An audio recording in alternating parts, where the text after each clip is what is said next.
దీనికో పెద్ద నమస్కారం పెట్టాలి. వీడియోస్ లో సారీ అదేనండి, రీల్స్ లో షార్ట్స్ లో చూస్తున్నప్పుడు how cute have to try once అనిపించింది. ఇప్పుడు ట్రై చేస్తుంటే ఏంటి ఇంత కష్టపడాలా దీనికోసం చిపో అనిపిస్తుంది. జనరల్ గా బుగ్గలు ఊదడం, బబుల్స్ ఊదడం కూడా ఈజీ, దాని కూడా గిడ మెషిన్స్ పెట్టి ఊదిపిస్తున్నారు.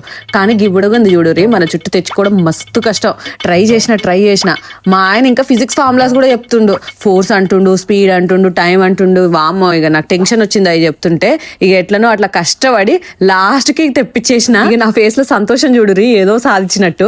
ఇక మా ఆయనకు మస్తు ఈజీగా వచ్చింది, ఎందుకంటే ఇంత చేయించిండు నాతోని. రాదా మరి ఇక్కడతోని బబుల్ ప్లానెట్ టూర్ అయితే అయిపోయింది. ఇక మా స్తవ్యాన్ని తీసుకొని చిల్లు నన్న బై బై చెప్పేసే అని చెప్పేసి అక్కడ నుంచి బయలుదేరి స్టోర్ కి అయితే వచ్చినాము. ముందే మా స్తవ్యంది ఫస్ట్ బర్త్డే, ఒక మంచి కేక్ అయితే తీసుకోవాలిగా. మరి ఫైనల్ గా ఈ ఫ్రూట్ కేక్ అయితే తీసుకున్నాము. కేక్ పెట్టకపోయినా ఈ ఫ్రూట్స్ అయినా పెట్టొచ్చు కదా అని చెప్పేసి. Okay guys, that's it. Video నచ్చితే కనుక సబ్స్క్రైబ్ చేసుకోండి, లేదా మా స్తవ్యన్ తుపాకీతోని కాల్ చేస్తాం.